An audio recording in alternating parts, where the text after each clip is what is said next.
Daily Horoscope, June 7, 2024. Para kay Aries.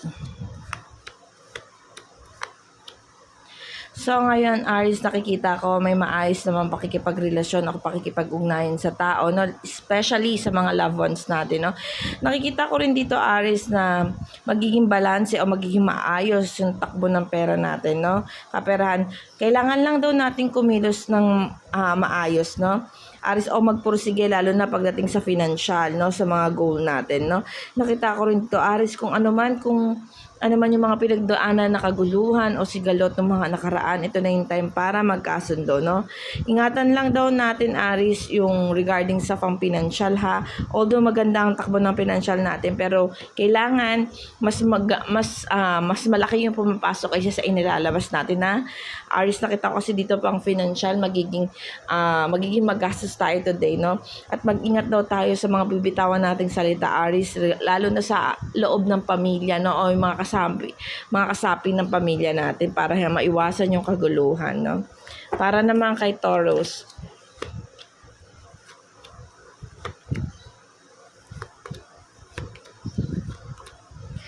So, Taurus, kailangan mag-ingat tayo today, no? Kasi wala tayong alignment na universe today. Nakita ko rin na walang ganang pagkilos, no? Although nakita ko na, alam mo naman yung mga bagay na gagawin mo, kaya lang medyo nag-aalang kumilos yung katawan natin today, no? Nakita ko rin dito na parang alanganin ka sa goal, yun nga kasi confused.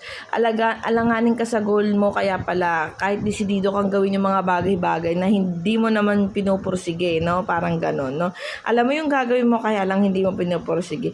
Anyway, regarding sa pera, kung may na-expect kang pera, darating yun ngayon, no? Hindi ka naman daw mabibigo sa mga desisyon mo, o wala naman tao makakapanakit sa iyo today or gagawa ng hindi maganda sa iyo. So tuloy-tuloy lang yung buhay.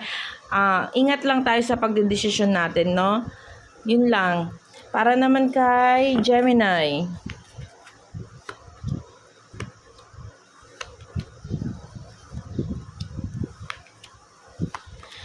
So, Gemini, nakikita ko dito, no? The pool na nakaharap. So, ibig sabihin, kailangan tayo mag-ingat din sa desisyon na ginagawa natin, no? Nakita ko rin dito magkakaroon ng konting sigalot sa tawag dyan, sa lovers o sa mga mahal natin sa buhay o mga special someone natin. Pero alam ko naman na you keep fighting para maging maayos yun, no? Nakikita ko rin dito, Gemini, na hindi magiging maganda ang araw natin regarding sa mga goal natin, no? Medyo sipagan lang natin ng konti, Gemini, para maging maayos ang lahat sa atin, no? Para naman kay Cancer.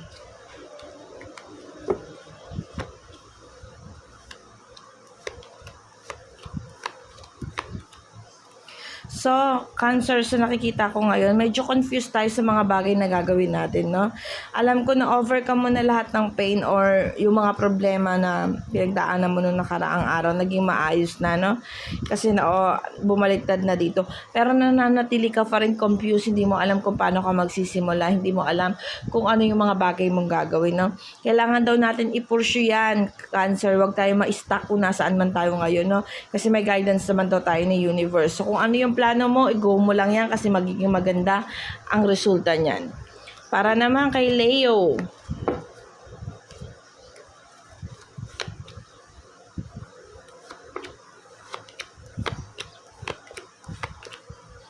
So, Leo, nakikita ko dito, no, ng mga nakaraang araw o yung mga past, hindi naging maganda ang takbo ni universe sa atin kasi nakabaliktad ang the word. Ibig sabihin nito, yung mga mahalagang bagay para sa iyo ay hindi mo nakuha o nagkaroon ng problema, no?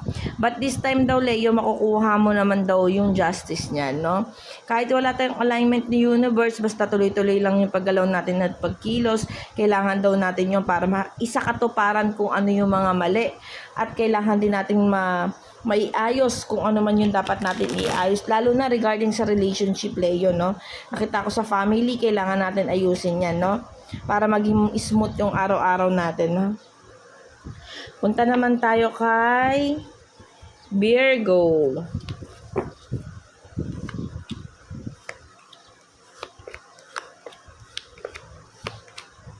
Okay. Virgo, nakita ko dito na parang pakiramdam mo yung parang naghahabol ka sa wala, ano? Virgo, nakita ko rin dito na hindi naman daw nasira lahat ng pinaghirapan mo, Virgo. So, sa araw na ito, magiging maganda naman yung takbo niyan. Kahit full of emotion tayo ngayon, no? Nakita ko kasi dito may mga taong bumaliktad sa'yo or tipo na hindi kaaya-aya ngayon yung nararamdaman mo sa kanila. Pero kailangan mo pa rin magpatuloy, no? Lalo na yung mga special someone natin kapag hindi tayo napapahalagahan, Virgo, no? Alam ko nagtatampo ka. Pero, wait na lang natin, ha? Para maging maayos yung lahat. Tuloy-tuloy lang kasi nakita ko naman dito, hindi naman daw mabibigo kung ano yung mga pagsasakripisyo mo sa araw na ito, no?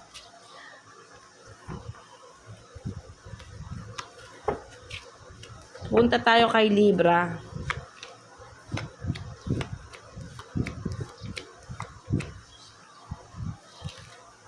So Libra, sa nakikita ko dito, no, you need to take care. Baka may magbetray sa'yo, baka pagchismisan ko today. So kailangan maging maingat tayo sa mga bibitawan natin sa hilta, sa mga taong pagkakatiwalaan natin. Kailangan yung mga balak natin gawin, Libra, wag muna natin i-expose sa ibang tao, no, kasi baka tawag na ma-evil eye tayo kasi nakita ko dito may betrayal, no.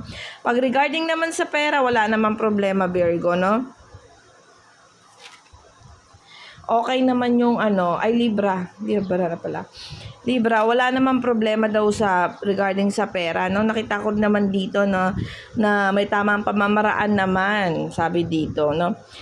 I-grab mo lang daw yung mga opportunity paparating sa'yo para tuloy-tuloy pa rin yung grasya o yung pera, no? Sabi dito, kung naghahanap ka daw ng trabaho, i-go mo daw, gumawa daw ng paraan. Kung naghahanap ka, magbubukas ka ng negosyo, i-go mo daw kasi mas maganda ang pasok ng daloy sa'yo ng pera kapag hindi mo daw tinatanggihan yung mga opportunity na meron sa'yo, Libra. Punta tayo kay Scorpio.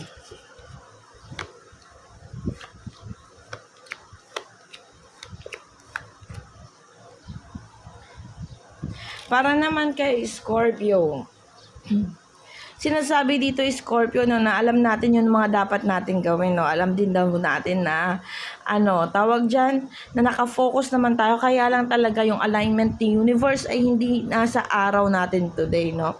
Nakikita ko na medyo may kalungkutan regarding sa pamilya at pakikipagkasundo. Ibig sabihin, nagbabalak ka bang umalis sa trabaho mo o may nakasagutan ka bang tao, kailangan daw nating ipagpasuggest na lang yan, no. Although nakita ko dito na umiiwas ka sa mga makamundong gawain katulad ng mga bisyo, inom, alak, mas magiging mapabuti naman daw yan, no.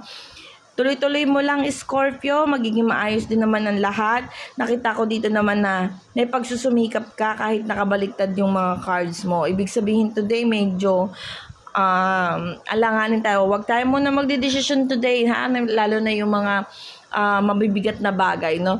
Kasi baka magkamali tayo. Wala tayong guidance or alignment ng universe ngayon, Scorpio.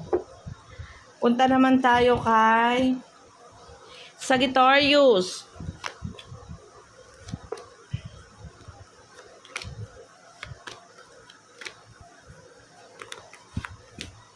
Okay. So, Sagittarius, sinasabi dito na may guidance naman tayo ng universe. Magkakaroon tayo ng mga kakayahang tumulong sa ibang tao, no? May mga taong lalapit sa atin, tutulungan natin sila, no? Nakikita ko dito yung pagiging generosity mo or pagiging helpful mo, no? Sa mga pamamaraan din ng mga magiging maayos naman daw yung mga pamamaraan na gagawin mo, no? Although nakita ko dito may in judgment o mapagchichismisan ka ng konti, pero ma-overcome mo naman yung di mo naman sila papansinin, no? Nakikita ko rin dito tawag doon sa Sagittarius na kailangan mo mag-ingat sa paggastos today kasi makikita ko dito yung pagiging childness mo. Kumbaga, marami kang gustong bilhin, marami kang gustong kunin today, no? Kailangan daw maging masinop muna tayo ngayon sa pera, no? Sagittarius. Punta naman tayo kay Capricorn. Si Capricorn. Okay. So, Capricorn, sa nakita ko dito, may new beginning daw, sabi sa button mo, death. So, this is the new beginning, no? Nakikita ko naman regarding sa family, regarding sa love life, magiging okay naman ang takbo niyan ngayon. Kasi nakikita ko dito, lumabas ang lovers, no? Yung mga hindi pagkakasunduan ng mga nakaraang araw o sigalot o yung mga damdamin mong tinatago ng mga nakaraang araw, mararamdaman mo naman at ease yan, magiging okay naman daw yan ngayon, no? Nakikita ko rin dito na bumaliktad daw yung yung cups, yung swords mo. Ibig sabihin, huhupa ang tension sa atin, no? Kailangan lang daw natin ipursige yung magagandang bagay na kailangan natin gawin, no? Para maging smooth lalo yung araw natin ngayon, no, Capricorn. Punta naman tayo kay Aquarius.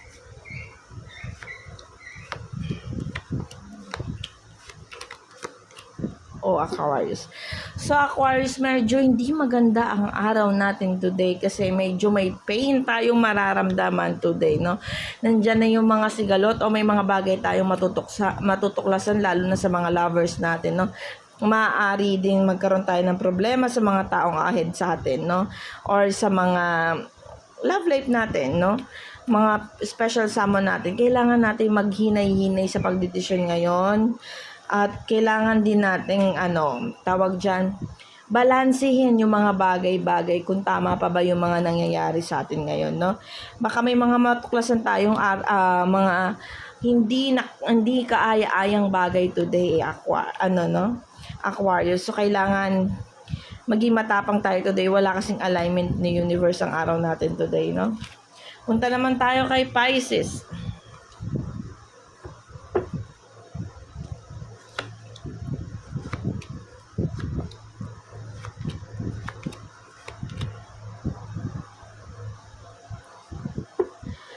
Pisces. Nakikita ko dito, Pisces, no, medyo malungkot ang araw natin today. No? Although nakita ko naman hindi naman nasira lahat ng mga pinaghirapan mo kasi pinahalagahan naman. Pero mag-ingat tayo sa mga desisyon na gagawin natin ngayon. Baka magiging masyado tayong emotional today, no? Nakita ko dito in pain ka daw. So, ibig sabihin, magkakaroon ng problema. So, kailangan ingatan natin yung pagdidesisyon natin, no? Nakikita ko rito masyadong maramdamin, no? Tsaka nakita ko rin yung mga taong ahead sa atin, like yung mga partners natin or mga mas matatanda sa atin na medyo hindi rin maganda yung takbo ng araw natin ngayon. So maghinay-hinay muna tayo. Focus lang daw tayo sa goal, no? Gumawa na lang tayo ng gumawa ng kaperahan. Kung may maririnig tayo, wag na lang natin pansinin para hindi lalong lumaki yung problema, no? At ito lamang ay guidance lamang po, no? Salamat po sa mga sumusubaybay.